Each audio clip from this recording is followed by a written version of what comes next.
Let's begin, Mohit, with you talking about the centrality of business success in today's global economy.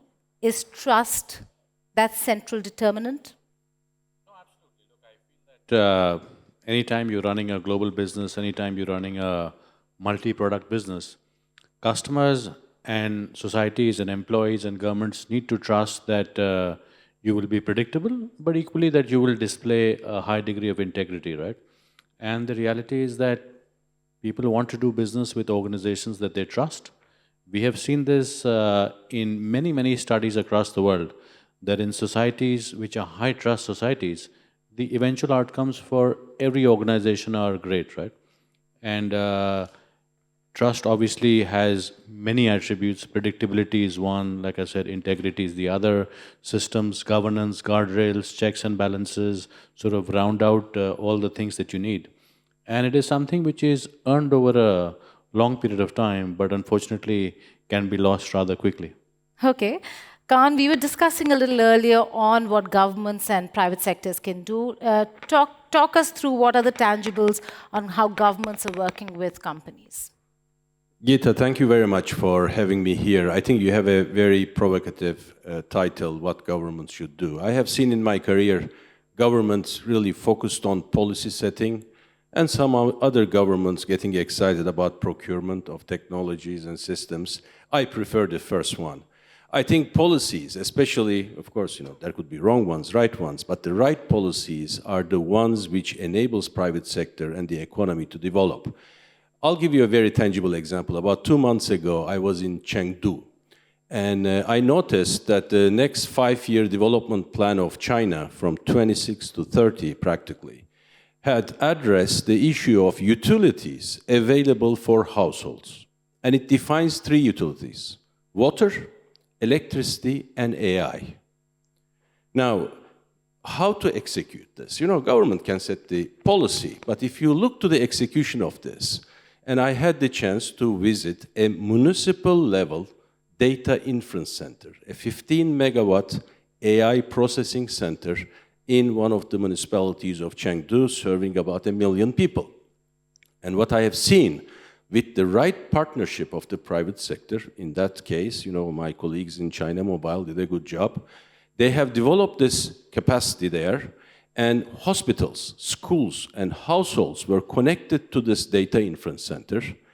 The MRIs, X-rays, ultrasounds done in the hospitals were diagnosed by AI-based doctors at a fraction of a cost, 30% more accuracy. And think about this, a policy, a clarity on what needs to be done, and execution by the private sector, and getting it done at a scale where the execution model can be scalable from municipality to municipality. Local governments, a big telco company, a technology company that can deliver that basically seamlessly. I think it's really important that governments need to focus on this type of policy level, not to become an encumbrance to the private sector, but opening the path. But where's the thin line of ensuring data, big data, and then being intrusive? Because this data collection also means breach of privacy. Yes, you can look at it from different angles, but when you define a utility for the good of citizens, millions, 10 millions, 100 millions, billions of people, and when you then do the right partnership in terms of a trusted brand that has been there providing them a service for maybe 100 years, I think this is a good balance in terms of managing privacy and also sustainable public service. We have to keep in mind, many people are very open in sharing their data openly with Instagrams and TikToks, but when it comes to your hospital and the school, I think we should have a different mindset on that. I think trust, as you have asked, is very key. Mohit, Mahindra is spread across the globe. When you're interacting with governments and how governments deal with people, where and how did trust become so fragile in the last decade? So look, before I answer that, I actually had a point of view on the data piece as well. Go ahead. Which is basically, you can have 3 models, right? You can have a model where private companies hold your data, like a Facebook or like a TikTok. You can have a model where governments hold your data, or you can have a model where the individual has ownership of the data, which I think is the point Kaan was making as well, that I have my health records, they're available to me, and I can choose to share them with you on occasion, but then be able to withdraw it back once our transaction is complete. So I feel that defining an optimal model where an individual has the available infrastructure to be able to store data and then transactionally share it with counterparties is probably the most effective. Coming back to your point at Mahindra, look, the group has a presence in over 100 countries across the world. At Tech Mahindra itself, we're in 90 countries across the world. And I feel that the trust issue comes back to first, are you seen as a credible player that is able to keep long-term promises, right? Because people have very long-term memories, whether it's governments or it's employees or it's your customers. So making sure that you are seen as a credible long-term player.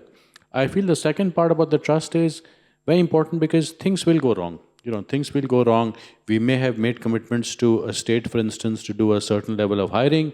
Because of the economic downturn, we may not be able to meet that particular commitment, or we may want to delay it, right? I think what is really important at this time is the ability to transparently share what happened, right? And I always believe that in any large company, there will always be mistakes that will be made. How you deal with them, right? Are your customers, are the governments assured that there is a governance mechanism, there are guardrails, that there is transparency? The cover-up is always worse than the crime. So from a Mahindra perspective, the fact that we have a large presence, everywhere from the US through to China, is a reflection of our ability to be seen as a credible counterparty, whether it's by the state of Michigan, where we build, recreational vehicles, or the state of Dallas, where we do a significant amount of work with the private sector players, or in China. I feel it is that established credibility through track record, comfort that there is robust governance in place, that there are guardrails in place, and finally a track record that when things have gone wrong, we have fixed them and been very transparent about it. Okay, but it does not spread across. You're from a sector where the entire corporate sector is not or does not think the same way. There are only a few who are thinking like this, who take corporate responsibility very seriously. And that's where the distrust and mistrust really comes from. How does one then align people's trust with government policies? I feel, look, at the end of the day, what really matters is the duration that you take to a partnership or the duration you take to a transaction. If you're trying to make money in the very short run, there's always the risk that you will make mistakes, right? And we've seen this in the global financial crisis, where people were trying to maximize their results for the year. But whenever you think in terms of long-term businesses, and at the end of the day, we are all stewards of the business, we'll be gone. These are all shareholder-owned companies, and there'll be a fresh, management team in the future. As long as we're thinking of this business as a long-term enterprise, and as long as the incentives, the rewards, the recognition, the policies are associated with that, it should be fine. There is actually a quote by one of the erstwhile CEOs of Goldman Sachs, which I always think is very, very apt. He says, in every transaction, you should try and be long-term greedy. Don't try, at the end of the day, we're businesses. We are looking to do profitable transactions. We are looking to, make money when we do business. But we are always long-term greedy. You're not looking to make money of every transaction. You're not being very short-term oriented in your thinking. Because whenever there has been the case, when you start thinking of clients as counterparties, when you start thinking of, somebody else's profit as, or somebody else's revenue as your profit, it always leads to, to mistakes. And like everything else, the tone from the top is very important, right? We've been fortunate to have sort of our majority shareholder or a significant shareholder always take a long-term perspective on these things, and to have that tone which then percolates down the organization, percolates down the group. Okay, Kaan, building systems, buying products, how do the two meet? Because there are examples of how you and have helped build systems in parts of the world where there is emergency, there's conflict. Tell us about that. So we operate in countries, in frontier markets like Pakistan, Bangladesh, Uzbekistan, Kazakhstan, Ukraine. And over the years, we have been blessed with man-made and natural disasters. And when you are exposed to these type of situations, I'm going to ignore that. you need to have an answer, and you need to have a very strong trust and partnership with the governments. And the best available technologies needs to be used for the people who need the most at the right time. Let me give you another example. Take a country like Ukraine, which has been under war and for 4 years now, very difficult conditions to operate a network. And 30% of the land is mined, so with land mines, it's difficult to maintain. There are destruction at different levels of energy sources, so there is rarely, maybe 6 hours a day, there is electricity to operate the network. How do you address the issue of connecting people on a ubiquitous basis? So that's why we actually developed, with the partnership of the ICT Ministry, a partnership with Starlink. Got the approvals from multi-governments, from FCC to, of course, local regulations.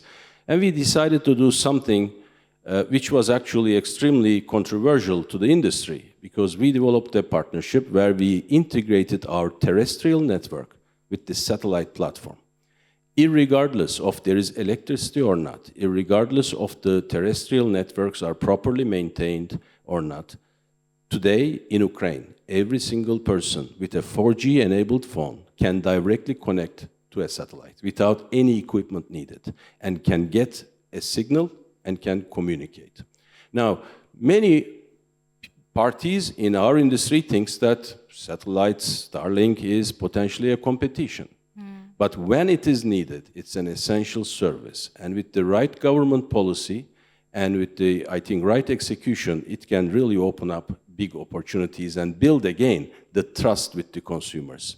Ukraine is not the only example. Kazakhstan is doing the same thing. If you look to Kazakhstan, the mass of Kazakhstan is bigger than entire Europe. Only 20 million people live in that area. How do you provide a ubiquitous connectivity? The only way is through satellite integration with the terrestrial. And I think this type of thinking and policy level, ambitions of the governments are really key for bringing essential services to the people with a little bit of effort and execution capacity. Well, Mohit, would you agree that digital transformation, data platforms, and global delivery systems can influence trust? Oh, for sure. I feel that the essential architecture for how you provide citizen services, how you provide commercial services is very important. And this is where I feel that having the individual be the, I agree with Kaan that, government should not get into the business of maybe directly providing services, except where there is an absence of an alternative, where there are some services where the private sector is not incented to act, like maybe in very low density population areas. Government should provide a clear sense of frameworks, and it should allow for the maximum individual agency, right? Like we were saying, for health records, I should be able to freely share my health record with, with a provider, with an insurance company. But equally, at the end of the transaction, have the faith and the digital architecture that it would actually be removed from the systems and then come back to me, right? So I think that initial provisioning of digital services, the thought process around that is extremely important. And now we have technology that allows for individual transactions to be seamlessly done across millions and billions of people at scale, right? So that architecture is very possible now. I do feel that that will really grow trust in the system, right? At the end of the day, if you have the ability to seamlessly transact, and you're quite comfortable that your data is not being used, or governments and companies do not have access to the data, I feel that will be what will allow for maybe more payments, more medical records being shared, more property transactions being executed, more financial transactions being executed, because that combination of privacy as well as ubiquity is very important. Okay, the theme this year at the World Government Summit has been a lot to do with AI and digital transformation. So this question is to both of you. is AI, digital transformation, automation, all this reshaping transparency and accountability? Kaan, to you first. Is it reshaping transparency, or is it going to mold how people think? I think the ultimate objective, of course, every government should be a better life for all, and to eradicate poverty in the countries mostly we operate in, and maybe in some other Western countries, it's about access to AI, making people having the services at higher levels. But if you think about all these, betterment of the lives of people, one of the important things is really about inclusivity. Whether it is financial inclusion or it is inclusion and accessibility of AI services in the local languages with the local values of the people will be critical. And again, I see that the level of enlightenment in this area is increasing. Sovereign AI has become an agenda item in all the policies of the governments. And we are actually working hand in hand, identifying, fast-tracking local language models from Urdu to Punjabi to Bengali to Uzbek, Kazakh, Ukrainian, and develop these tools as fast as possible. And especially in AI, it's important to make these applicable to specific use cases. I think there is nothing artificial in AI. This is about augmenting competencies, skills, capabilities, and creating capacity. And we need to make sure that AI is used in such a way that the best doctor can be in Dhaka, best teacher can be in Islamabad, best farmer can be somewhere in Kazakhstan. And to make that happen, again, it requires a public-private joint effort, a clear and directed policy from the governments and capable private companies who can execute on that. Mohit? No, I agree with almost everything Kaan has said. I'll just make 2 quick points. The first is really around the provision of citizen services in local language, right? I think that is an extremely important and largely ignored area, because most of the LLMs are really only in English, or maybe they're in Arabic, and maybe they're in Chinese. But the world has, thousands of dialects, thousands of individual languages. And so one of the things that we've been focused on as well is creating large language models in local languages, right? So for instance, we created a large language model in Hindi called Indus that covers about 27 dialects in Hindi. We built a large language model in Bahasa Indonesian, and these will allow for provision of citizen services. We're now working with the government of India as part of the National AI Mission to build a much larger large language model, many billions of parameters in the model. And the first use case that we're building is really to allow for students between grade 6 and grade 12 to answer and to be educated in physics in their own language, right? It's potentially could be transformational as you look at a new generation of science whiz kids growing up. I think that's a very powerful capability that we are creating. The second point I wanted to make is it is important to stress the scale of ambition in AI. At times, I'm a bit concerned that a lot of what is coming out in terms of the ambition for AI is really about productivity only, right? And productivity is fine. Productivity is very important. But if your total ambition for AI is to be able to, get rid of a few contact center jobs or to improve developer productivity, people are really missing the picture.